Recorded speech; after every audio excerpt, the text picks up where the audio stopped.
Assalamu alaikum, rahmatullahi wa barakatuh. Today, I'm going to talk to you guys about the stages of change, right? So, first, in order to understand how we get from point A to point B, we have to understand that change is metaphysical before it is physical, right?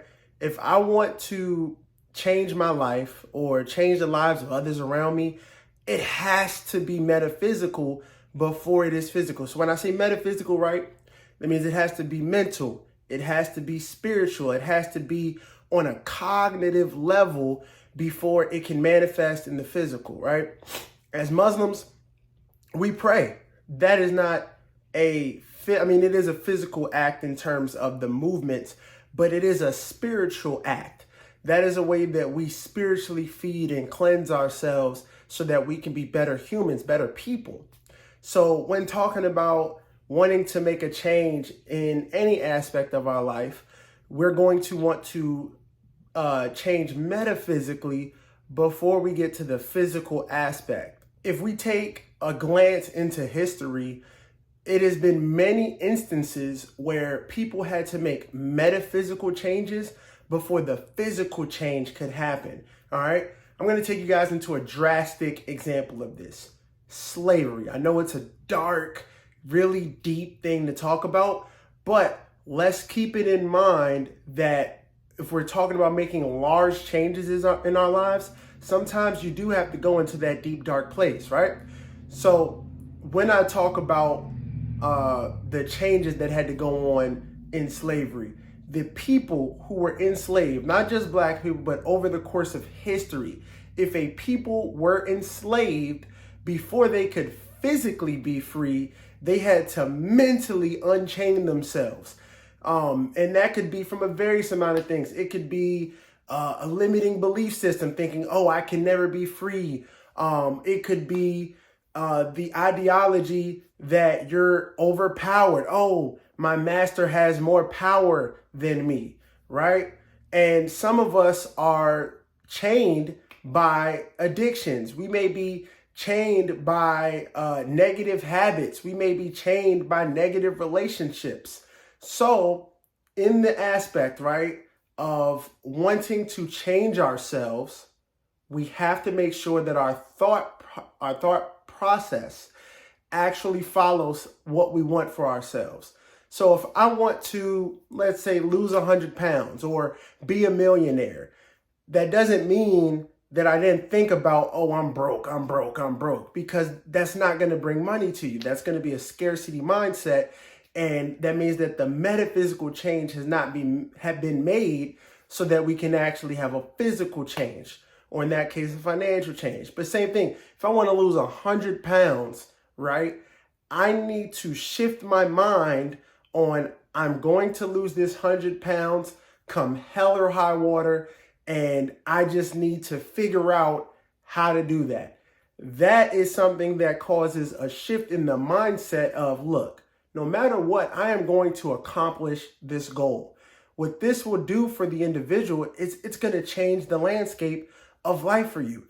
Things that you may not have come across in the past that could be a benefit for you are going to just fall in your lap. You know what I mean? Things that are going to not serve the goal that you have, you'll start to have a disdain for them. You know what I mean? It's like the individual who they keep praying, right, that they want to get away from a sin. And eventually what's going to happen is, if you keep praying with full intention, right, like you want to make this metaphysical change, what's going to happen is you're eventually going to have such a disdain and a disgust towards that sin to where it isn't beautified for you anymore. The shaitan doesn't have that ability to beautify it enough to where you want to go back to it, right? And anybody who's dealt with addiction before and beaten it knows exactly what I'm talking about. And if you just so happen to be watching this video and you're dealing with an addiction, I promise you, as somebody who has dealt with addiction before, it is possible to escape those shackles. It does not hold as much power over you as you think. All right. But once again, there needs to be a metaphysical change if we want to free ourselves from said addiction or said negative pattern in our lives. mentally, we have to make a decision and say, you know what? I want to be free from this. And not only do I want to be free from it, I will be free from it. And from there, that intent, that deep metaphysical action that is just going on, right? Even though it's not in the physical realm, metaphysical action, that thought process, that intention to say, you know what? I'm going to be better tomorrow than I was yesterday, or I'm going to be better today than I was yesterday. That will cause you to see extreme growth as long as you maintain consistency. That's going to be the second caveat to this, right? If I want to institute a change in my life and I have made that metaphysical change, I've decided I am going to be better, I am going to be different, guess what? Now life is going to test you and say, okay, you said that, but do you really mean it? Do you really mean it? Because all of us have been guilty of saying that we're going to do something, whether it's big, small, insignificant, or life-changing, where we said we were going to do something and we ended up not doing it at that moment. Maybe we delayed it. Maybe it was in a week, maybe it was months, maybe it was years. You know what I mean? Where you pushed off that idea or that action rather.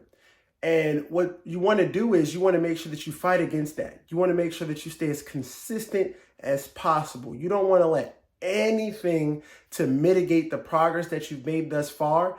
And you want to make sure that you're doing that on a daily basis, right? Because once again, life is going to test you. If you say, oh, I want to beat my smoking addiction. Let's use that as all right. Let's use that as an example. I want to beat my smoking addiction. Okay. That first day, you probably really motivated. You're like, I'm doing it, man. I'm doing it. I'm going to stop smoking. And I've seen this happen before to people. I've had it happen to myself. I'm going to stop smoking, man. I'm done with it. Done with it. And a week goes by. Now, all of a sudden, you know, you're getting that urge. You're like, you're nefs. You're battling with that spirit, your internal wants. So you're like, I want to smoke, but I told myself I was going to stop. And now you've got this battle going on between this person that you want to be and the person that you used to be, right? Because in that split moment, you're neither. You're not who you want to be, nor are you the person that you used to be. However, what happens is Shaitan is constantly pulling you back, trying to get you back to those old ways, trying to get you back to those old habits. So when we think about that, we need to stay firm, right? We need to stay grounded. And as Muslims, what do we use to ground ourselves? Our deen, brothers, our deen. You know what I mean? Cling to the cloth of Allah. Use that structure and that foundation that our perfect religion has set out for us and allow it to build that foundation and make it to the point where you're like a old tree, right? Have you ever seen an old tree in the park? It's a really big tree. It's thick. You know what I mean? It's really immovable at this point. The roots go out for feet, sometimes even yards. And, you know, sometimes you even step on the root and you're like, man, this is big. I'm like, why is this root all the way over here? It's because that tree has a structurally strong foundation. And that foundation is going to allow you to stand firm in the rain, in the snow, in the storm. No matter what's going on in your life, you'll be able to stand firm through it all, right? That prayer will help you. That fasting will help you.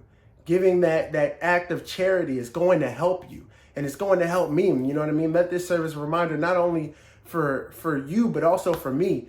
Because at the end of the day, if you want to be the best version of yourself, it's a never-ending journey. Because guess what? That individual that you envision yourself being in a year, let's say you accomplish it. Okay, now what? What's next? We need to always strive for something better. That is the life of the modern man. We should never accomplish a goal and kick our feet up and say, I've done it. I can die happy. Now, no. We always got to progress. We always have to strive for better. You know what I mean? Complacency and being, content with life is how you fall behind. The world is evolving around us, brothers and sisters. You know what I mean? It's one of those things where you're never going to be in a place where you're so far ahead of everybody else that you can just stop progressing for the rest of your life. Because at some point, people are going to catch you. This is a hyper competitive world we live in, and I know I'm talking about self-improvement here, but if you're looking to be better than you were yesterday, you always have to strive for that. You know what I mean? And allow that to be a reminder that we always need to be fine-tuning our goals. You know what I mean? You say, oh, I want to be a millionaire. Okay. Well, after you make that first million, then what? Are you just satisfied? Are you just done? After you lose 100 pounds, is that it? You just want to lose 100 pounds and that? No, let's go do something with it, right? Let's go impact somebody else, bring somebody along for the ride with us. And I say all of that to say, brothers, that and the journey is never ending, right? The journey is never ending. We must make a metaphysical change before we make a physical change. And then consistency is going to be the thing that brings this all full circle. Because if I'm consistent, it's going to loop right back into the journey is never ending. Because if I'm consistently progressing, I'm going to consistently be fine-tuning those goals. Salam alaikum rahmatullahi wa barakatuh, brothers. I'll see you on the next one. Peace.